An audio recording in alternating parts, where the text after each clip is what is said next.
Good evening, everybody, and welcome to another edition of Motor Mouth and Wild Bill Winters, and we can add Rick Curdy to that equation. How you fellas doing tonight? Doing great. All right, well, Doing fine, Scott. How are you? I'm doing great, thank you very much. So, all right, Bill, since you know an awful lot about spring football leagues because you've been dealing with them for a long time, you know, you've worked with the USFL, you know, you played with the Tampa Bay Bandits. What's your interpretation about why the XFL Act 2 is no more? Well, because the XFL simply suspended operations due to the COVID-19 virus and the fact that the market's way down.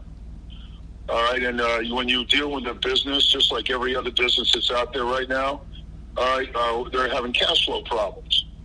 All right, so Vince McMahon has plenty of money. He's bankrolling the entire XFL himself. But when his stock goes from $80 a share down to $20 a share, you're anticipating cash flow problems.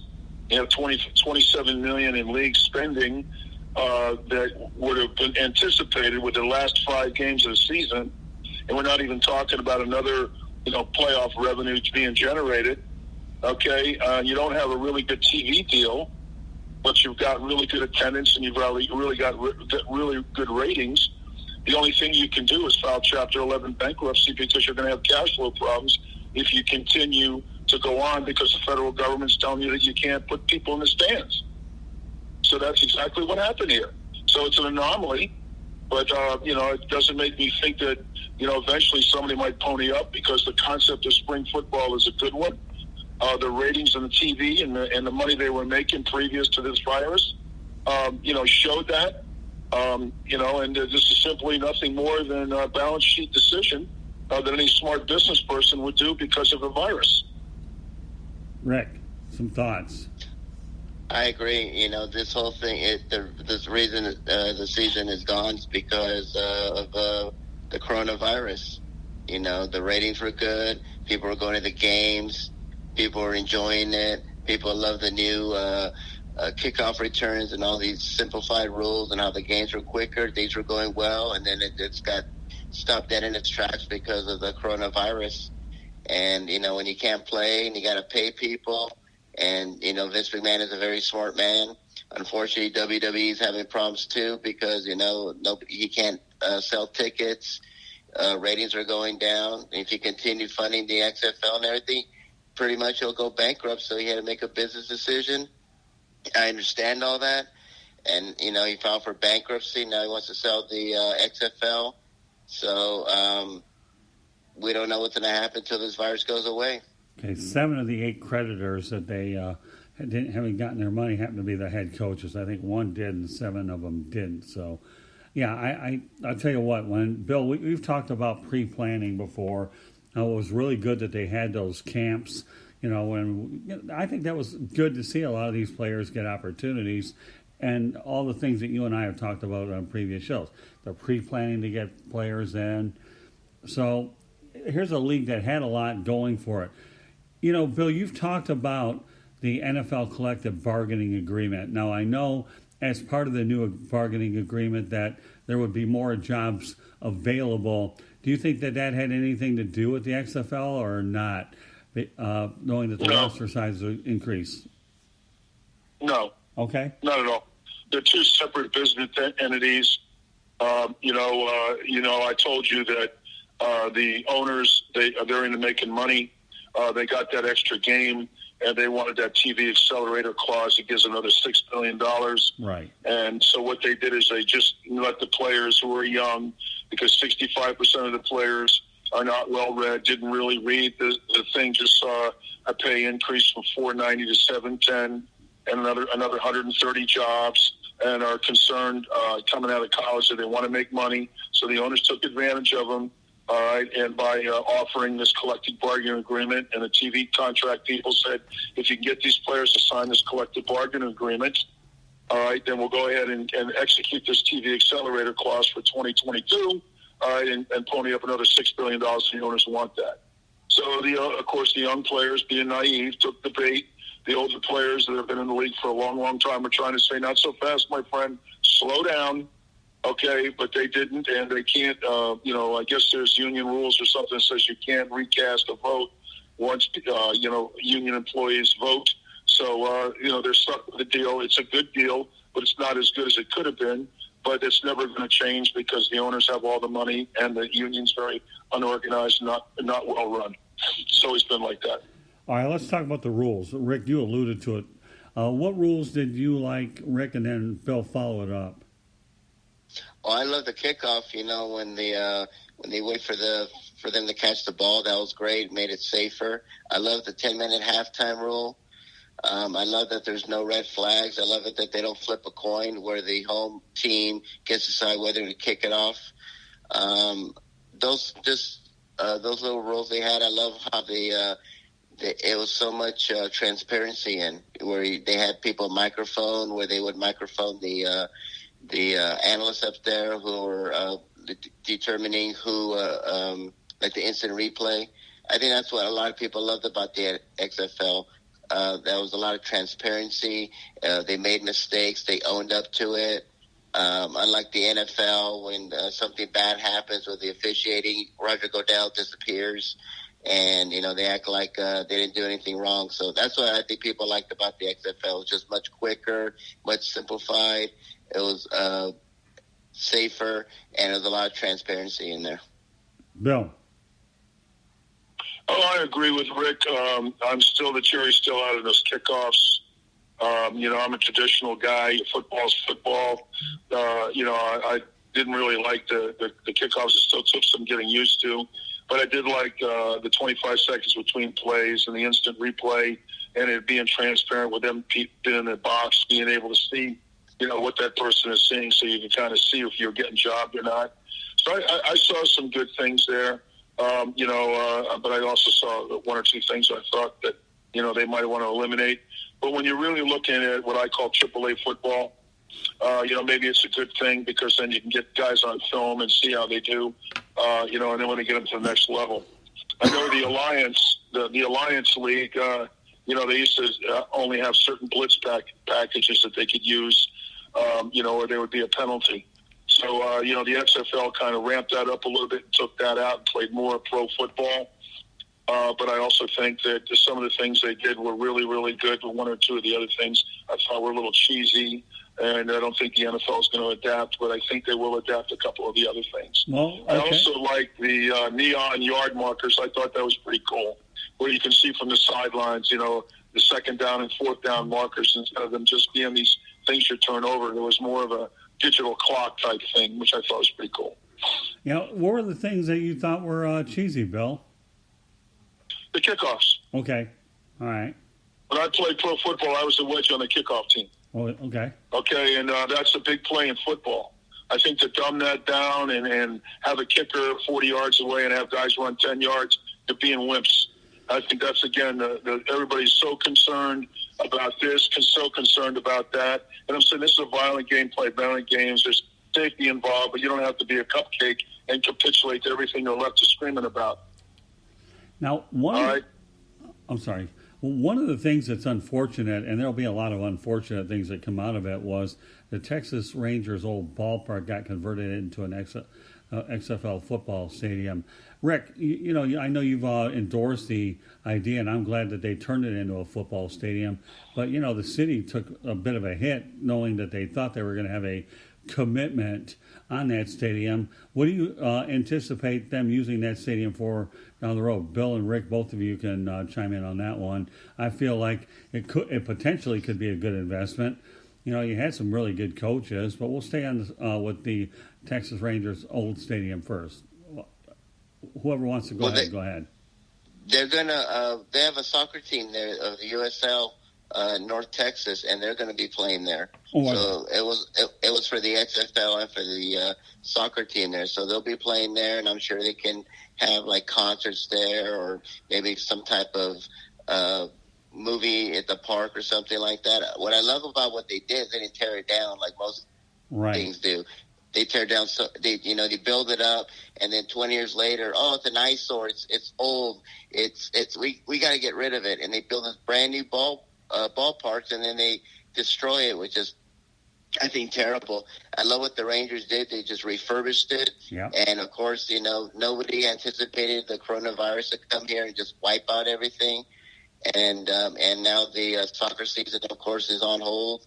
So it's just this whole virus thing has just paralyzed everything. But I love what the state of Texas did with the ballpark, and hopefully they don't get rid of it. It's a beautiful ballpark. What are your thoughts, Bill? Well, I just have to chuckle because I live in Houston. Right. And for the 10 years that I've been living here, they were talking about the Astrodome being right next to Energy Stadium where the Texans play, and whether they should demolition it or whether or not they should do something with it. So I can understand the situation that Dallas is in because the Rangers got a new yard, and here they got a beautiful stadium that's been renovated by a team that's supposed to play in the XFL that goes belly up. So, I'm sure that they'll come up with some creative ways to use that stadium. No, I didn't know that, soccer was going to be used, but it makes a lot of sense to me.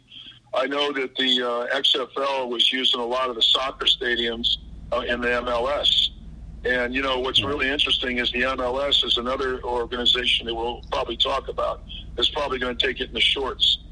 The MLS, it really started out like a house of fire, but people aren't going to the soccer games anymore, and these stadiums need to have dual occupancy in order for them to make it. I know I think the Washington, D.C. Defenders played in the MLS. All right, they really drew very well there. I think there's one of the XFL franchises that didn't get an XFL franchise was Columbus. I think they have an MLS team there. They're not going to the games at all. Right. So what's going on is they've built these MLS arenas, and they've started out like a house of fire, and then they peaked off. Okay, so for every Atlanta franchise that's doing really, really well, like the MLS, there's some franchises that they're kind of sorry that they built those MLS parks because they're losing money. I mean, I take a look at the Houston Dynamo. Okay, nobody's going to the games. All right, the women's team is hanging by a pubic hair. Oh, yeah. The Houston Dash. Okay, yeah, and it was really funny. Oliver Luck, the commissioner of the XFL, used to be the commissioner of the Houston Dynamo, or used to be the president of the Houston Dynamo. Hey, soccer doesn't fly in Houston. It just doesn't. All right, it's a football state. But I think there's enough arenas out there where they all kind of seek their own level. All right, but I just wanted to voice that, that Dallas has got an issue now with a ballpark that they renovated, all right, for the Dallas Renegades in the XFL.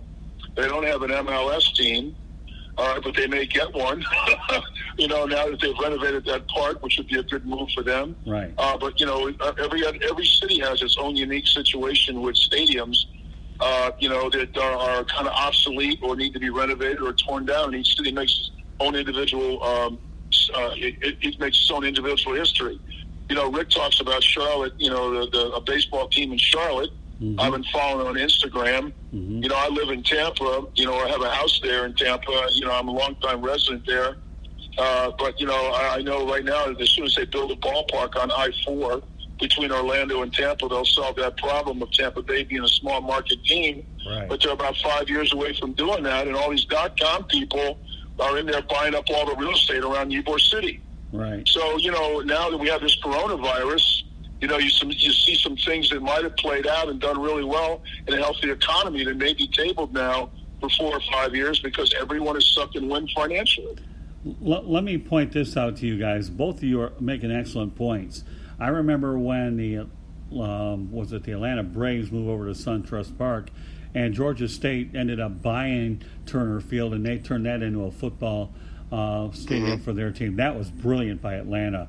They saw a relatively new stadium, and they did a wonderful job turning that one, giving it over to the university, and therefore that wasn't a waste of money, and I think that was a wise move there. Now, back in my hometown of Detroit, MLS wanted a soccer-exclusive stadium not far away from the Lions at Comerica. The Lions over at Ford Field, the Tigers and the Red Wings, and they were going to put it on an old jail site. But then the Fords, and there was a lot of money. Tom Gores and Dan Gilbert said, why not try to go ahead and make Ford Field an MLS stadium? And they tried to duplicate what they did in Atlanta. And I've been at that Atlanta stadium. So how on earth can the MLS, be so stupid or set a double standard where it's okay for the Seattle franchise to play where the Seahawks are at. It's okay for the Falcons to go ahead and have an MLS team, but Detroit doesn't get one, and Ford Field's a beautiful stadium as well. So I think, to make a long story short, guys, I think the MLS is completely mixed up. I don't really see the desire to have a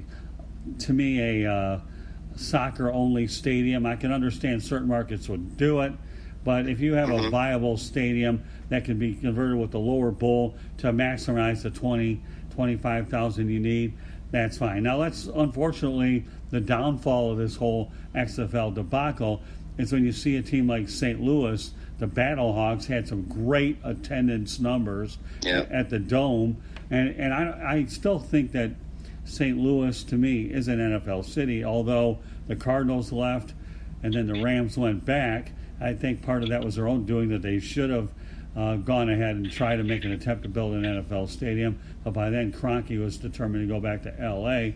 But it was good to see that St. Louis proved that they were hungry and there was an appetite for pro football. I think there were other markets that did well.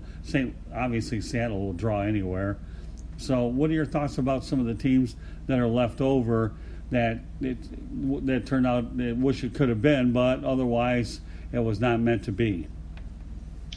Poor St. Louis is the third shot they've had a professional football team, and it's not the fans' fault. You had two owners that wanted to bolt out of there, wanted new stadiums, and then you got a league that was doing well and unfortunately folded because of this pandemic that's going on. So I hope one day St. Louis does get an NFL team. I don't know if they will, because but maybe third time's a charm, but they totally can't support it. St. Louis is a great sports city.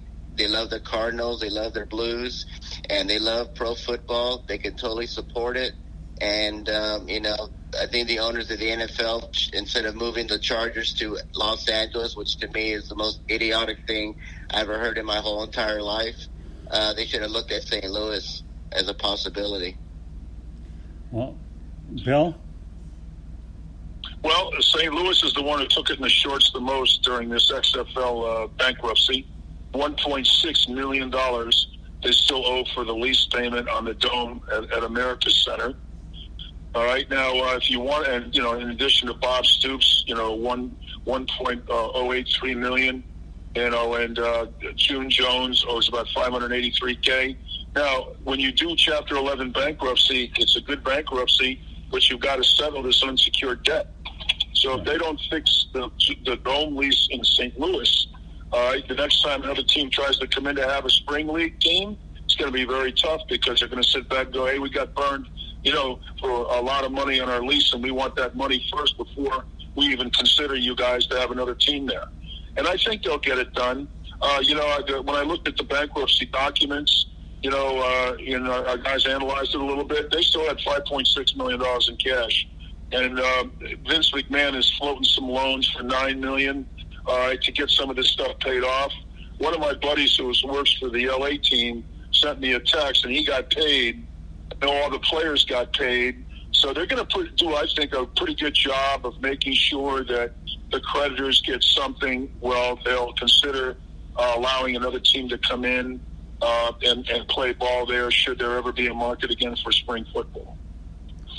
Yeah. But, some teams, some coaches and some cities took it in the shorts pretty badly.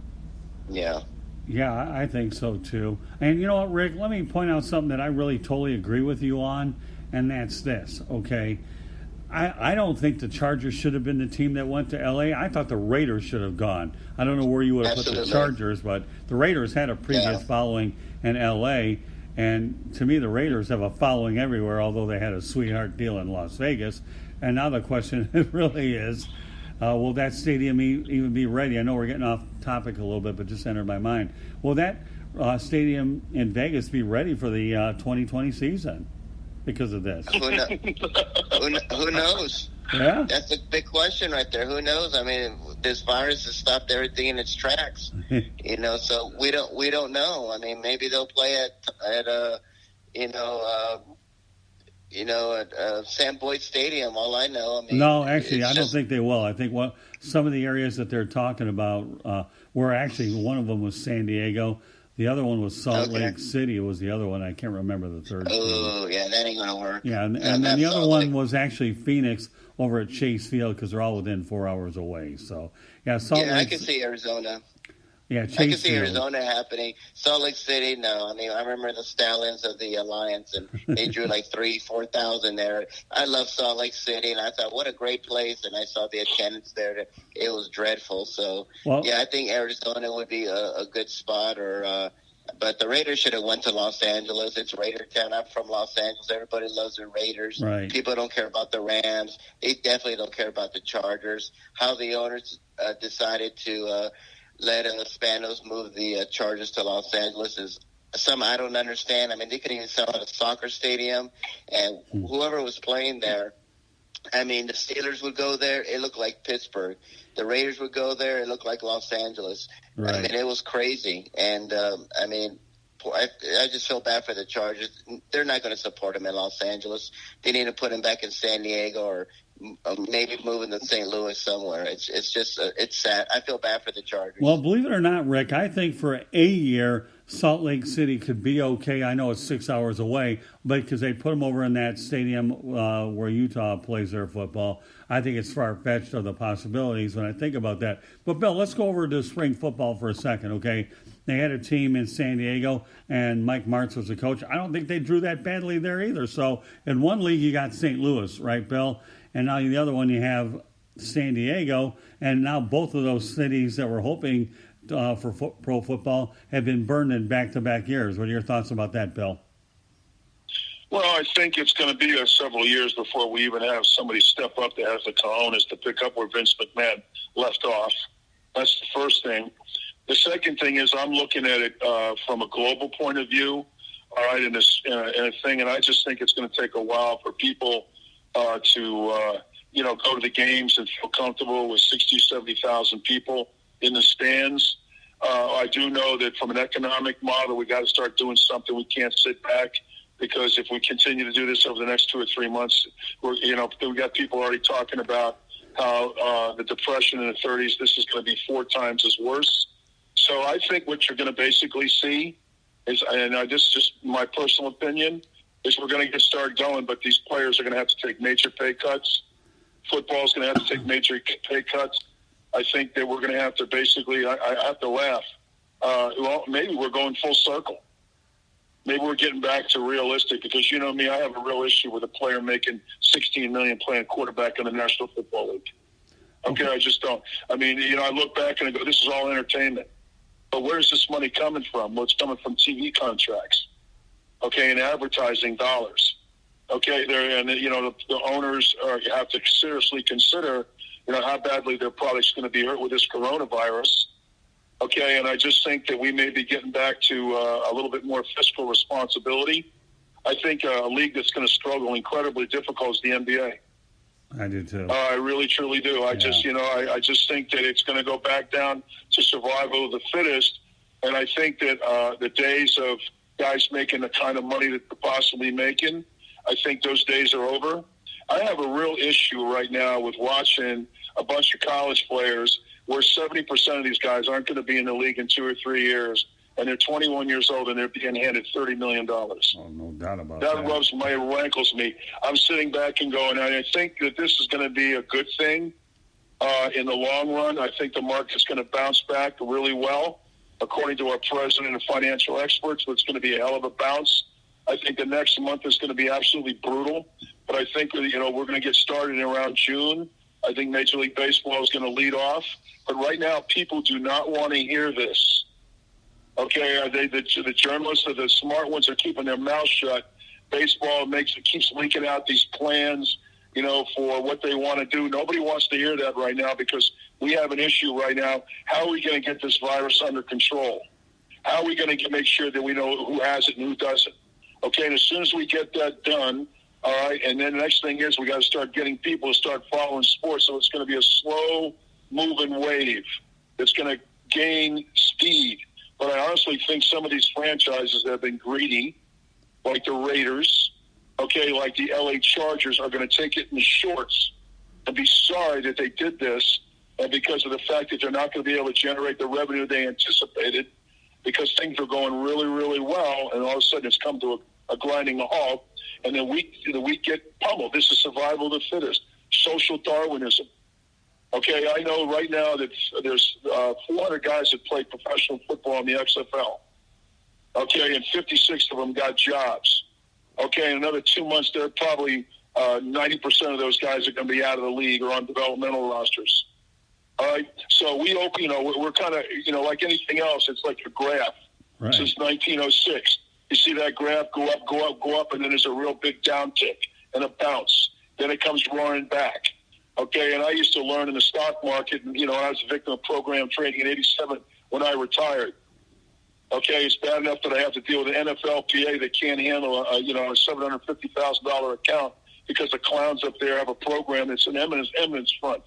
So, I always look at, economics as what drives everything. Look at the money. Look what they have to do. Right now, our country has to make a decision, okay, on lives versus money. Okay, but we also know we're smart enough to be able to do both. And then it's going to be sports. But, some of these franchises that are out there, like the MLS, the NBA, that have been, really expanded because the economy's been so good, there's going to be a pullback. And there's going to be a consolidation, just like there always is every 20 years when we have these major downticks. Okay, the XFL is, a great product, but it's taking it in the shorts. It's unfortunately, I was joking around because I've been on the perimeter of spring football ever since I got out of, the USFL in 1986. Okay, I knew that there's a market for it. I watched league after league after league come up. I have really good coaches. I was in part of some of them, and I saw what was going on. But I realized that what generates all these leagues, all right, is money. Somebody that is well capitalized, and also TV money. All right. Well, the XFL didn't have a really good TV contract. All right. They were selling advertising. So that's why that league went down in smoke real quick. Right. Because, the TV people had already learned once before. Hey, we got burned, Vince, a long time ago in 2001. Right. So we're going to see how you do first before we pony up any money. Excellent point. The NFL has gotten flat ridiculous. I mean, they're flat ridiculous. Okay, and I think we talked about this the other day. I don't know whether you realize this, but the Texans went out and got Brandon Cooks. All right, as far as I'm concerned, he's just as good as receiver as DeAndre Hopkins. Plus, he's a veteran player who's hungry, who's going to play for half of what DeAndre Hopkins is playing. Right. So the really smart organizations are making the adjustments. Right. Financially, because they're into winning championships, okay? We got some, leagues out there that are throwing, they're trying to expand for the first time and are being overly aggressive like the MLS. They're going to pull back. The XFL went up in smoke. College football is going to take it in the shorts. Right. All right, so you kind of sit back and go, well, we'll figure out a way to adapt it and overcome it. But we also know that we can't be as frivolous as we were before. We may have to moneyball some things. Let me add a couple things. I know you said a lot, and a lot of it made a whole lot of sense. First of all, I was watching on First Take earlier. Bill Lambier of the Pistons was on, and Stephen A. Smith had a lot of pretty good questions for him. And the one thing that he asked Bill Lambier is, what do you think of today's NBA? And Bill says, I don't even watch it anymore. When we played, it was 5-on-5 basketball. Now it's just 2-on-2. And, he's totally turned off about it. And a lot of the rules that they instituted were during the Bad Boys era with the hand checking and all the physical play.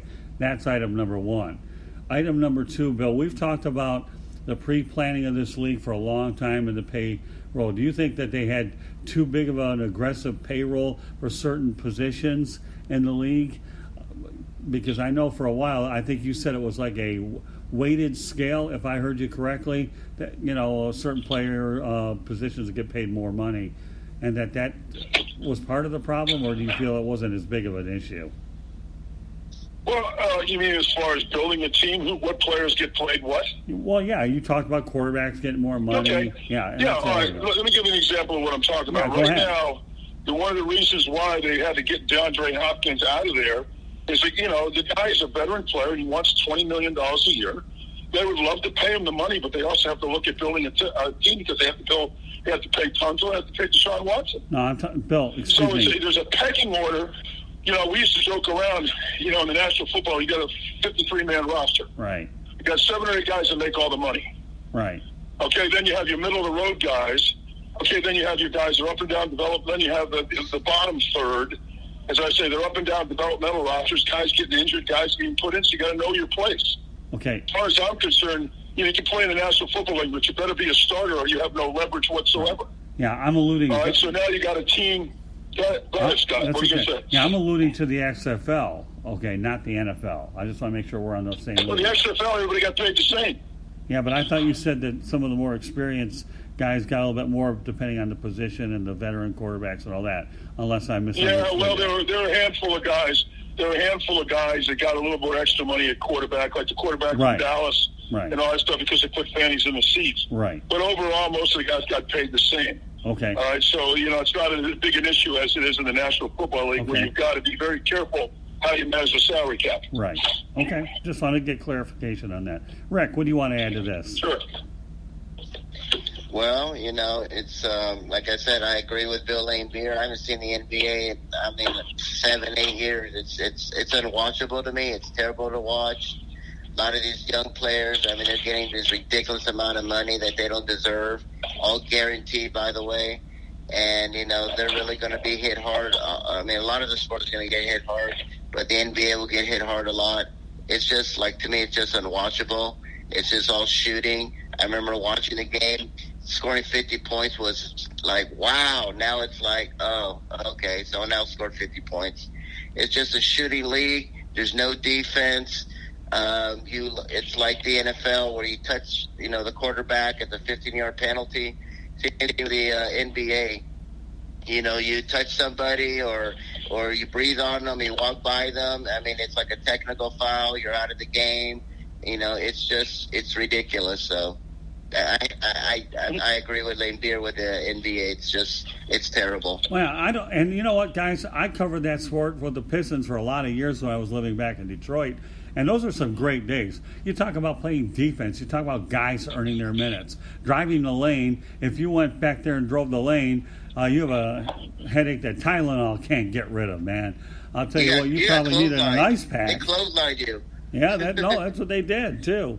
Michael Jordan had it tougher in a league where he had to earn everything he ended up getting, where LeBron James, I'm not saying I think LeBron James can certainly make a case of being one of the greatest players of all time, and I know we've had this debate numerous times, Jordan or James, but again, when you talk about the beating that Jordan took during a more physical era, I would lean toward Jordan in that sense, but the physicality of the league, and you guys have alluded to it as well, Rick, unwatchable is the one word that describes the NBA. And yeah, you know what, Bill, you make a lot of very good points. Even with the Texans, you want to spend your money wisely, you've got to be able to do it, because it is a hard cap, where all the money with the NBA is guaranteed, and they had to change the All-Star game just to make it look legitimate. So, if you're desperate to try to do everything on the planet, then obviously you're hurting in a lot of different ways. So, it's interesting how all these things are interrelated. Go ahead, Phil.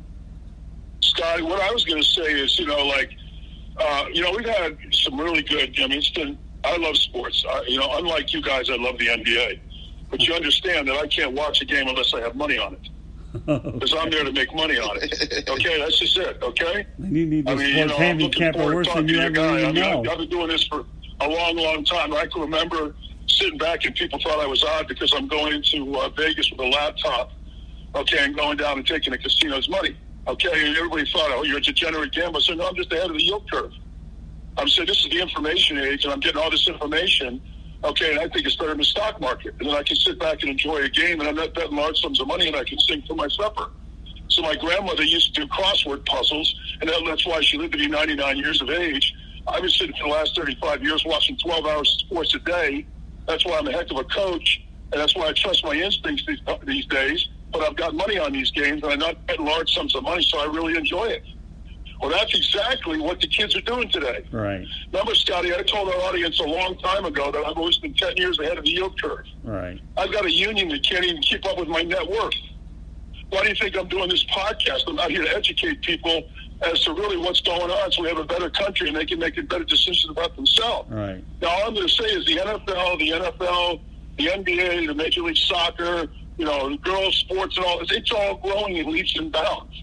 But we also have to have a pullback sometimes because things can't go up like a rocket ship. And I think we're going to make the adjustment now for the NBA. The NBA will always be around because it has China. We had some knucklehead by the name of Daryl Morey almost shoot us in the foot because he doesn't know how to handle Twitter. This is why I laugh about people in social media. If you're smart, you just stay off of it. Okay, because people sit there and put their foots in their mouth all day long. Right. I don't know what they're talking about, and a lot of it's just negative stuff. Right. I've been on Facebook now for about a year, and I can tell you right now, there's a couple of friends of mine that when I see them, the first thing I'm going to go, look, can I do you a favor? I've known you for 30 years, but I'm going to slap you.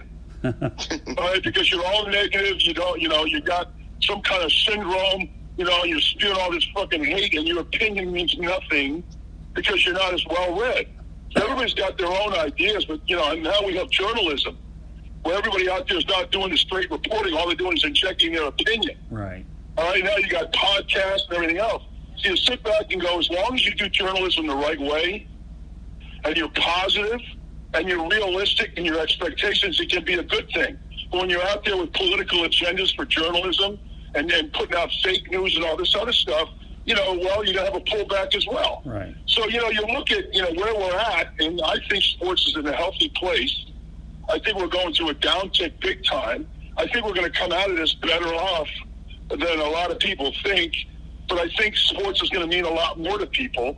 But people are not going to be so crazed, you know what I mean? Right. They're going to be a little bit more realistic now, as to what things are really about, as opposed to being hyped over a media and accelerating something that's just a false narrative. Well, Bill, you do bring up my personal opinion. Yeah, you do bring up an interesting point. Okay, me being in the media publishing business like I am with the South Florida Tribune, being an online publication along with our broadcast being on there, now people are being forced to watch other stuff because they don't have sports. So I think in a lot of ways, like I've had to improvise ways to try to keep it real here for all of our audience, you know what I mean? So now, this is life without sports, guys, is really what it is. What can we do? When are we going to get, for example, when the baseball strike in '94 practically killed the sport, you had to kind of ask yourself a little bit, there are other alternatives, and it took a while for baseball to recover.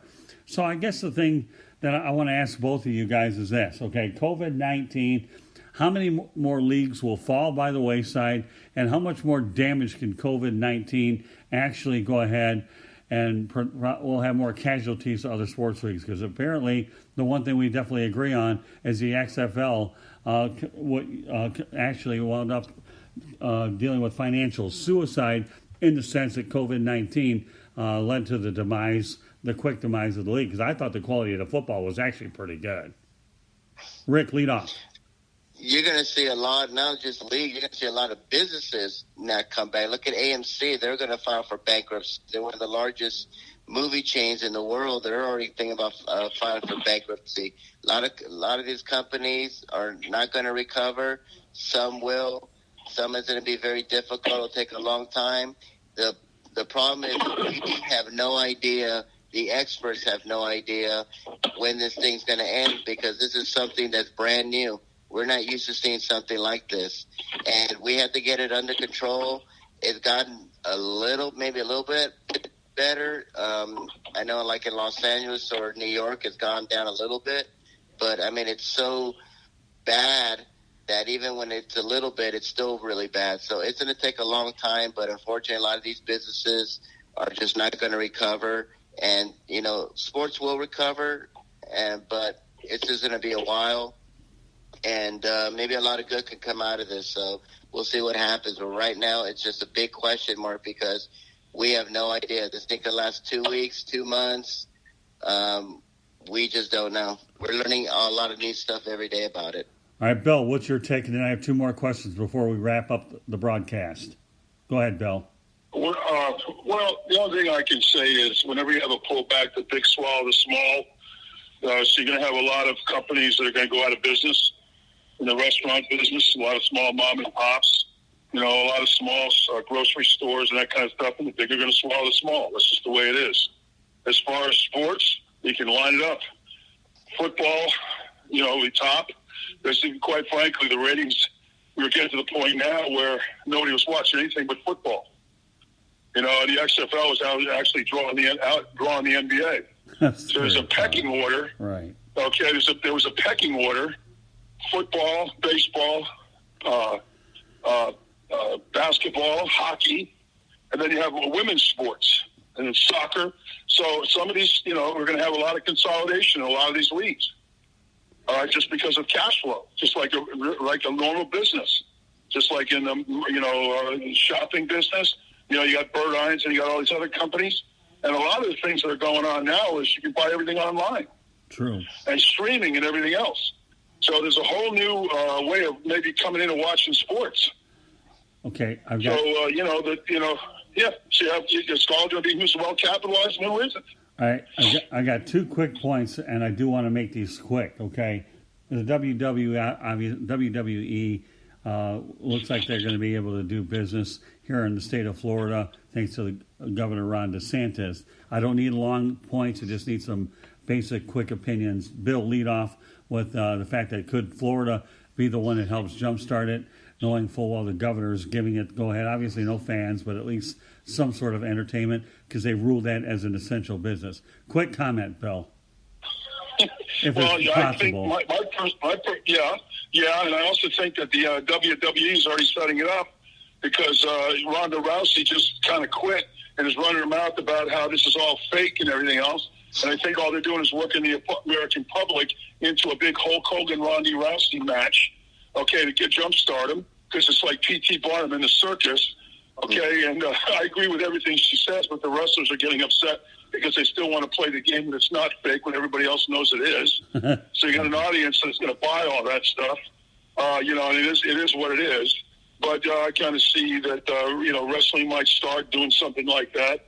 But I don't think it's going to lead off because most people that are really highly intelligent aren't going to listen to a bunch of people that aren't that smart to begin with and go to those matches. Okay. I think it's going to have to be something like the NFL and Major League Baseball, something with a little higher intellect. Okay, Rick, go ahead. I just thought it was really funny that wrestling is an essential business. Like we need to watch wrestling like we go to the grocery store to go to the hospital. So I know Ron DeSantis got a lot of criticism for that. I love professional wrestling. I think it's great. I like to watch AEW wrestling besides if I'm not watching the WWE. So it could just start something. Of course, no audience, so that's going to be an issue for them. But it could start something new. We'll see what happens. And Vince McMahon, he is the P.T. Barnum of sports entertainment. So maybe it'll lead to something, maybe not. We'll see what happens. But if people are ready to watch football, people want to see baseball, they want to see hockey, they want to see all that stuff. So maybe wrestling could lead it to something. We'll see. We need some type of entertainment. Let me give you my take on wrestling. I came from an area like Metro Detroit, and back in the days at Olympia Stadium and Cobo Arena, I was brought up with the Bobo Brazils, the Dick the Bruisers, the Andre the Giants, the Sheiks, Flying Fred Curry. I'm probably Haystacks Calhoun, who had a bigger appetite than, I think from what I hear, he was buried in a piano case. He was that big.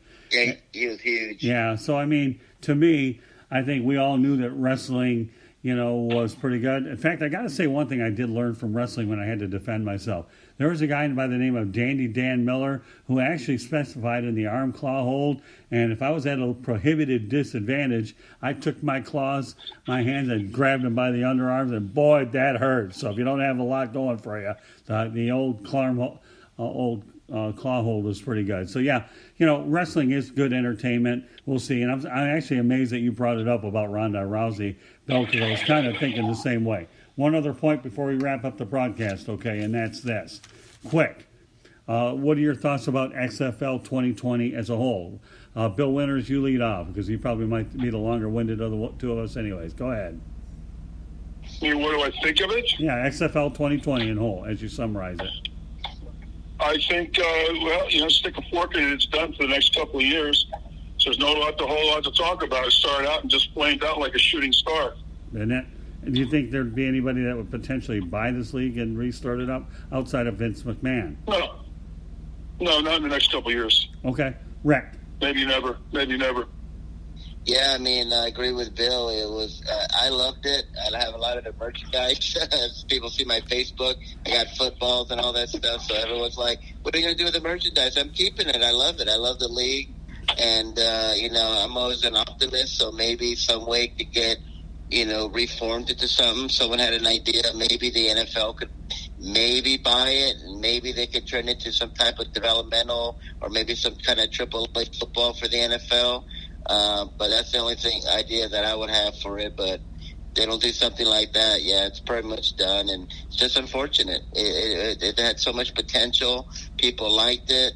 I loved it, and they did it the right way. They did it. It took them 2 years, so they have all that time to do all the game planning, and then all of a sudden, boom, this thing just happened, and it destroyed it. So it's sad. All right, I'll say one thing about Scotty, somebody's going to have to throw a Hail Mary. That's exactly. Good point, Bill. I like the way sad you but just. true. That was like good. Sad but true. That was really good. I love that analogy. All right, so the only thing I'll say about your XFL merchandise, Rick, it's called memorabilia. Okay. Yeah, So- I love it. I still wear it. I got my Tampa Bay Vipers shirt on right now as we speak, so I love it. Well, he came prepared for the broadcast. Too bad we don't do them virtual yet. One of these days we'll get into the video game. With that said, guys, we're going to let Bill lead off and let people know how they can follow him. Go on, Bill.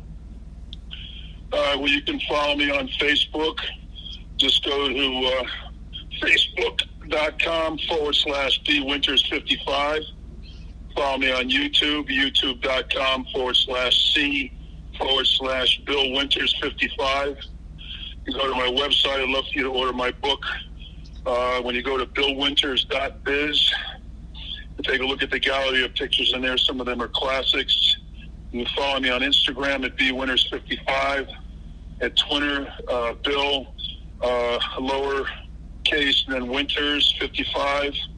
And then, of course, you can go to Spotify, Apple, or iHeart, or any of the other podcast search engines and type in Motormouth, 2 words, and Wild Bill Winters, and see our shows. And we'd love for you to join our audience, because in the end, we're going to rise above everyone else, because we're just more knowledgeable, have more experience, we have a good cross-section of generations.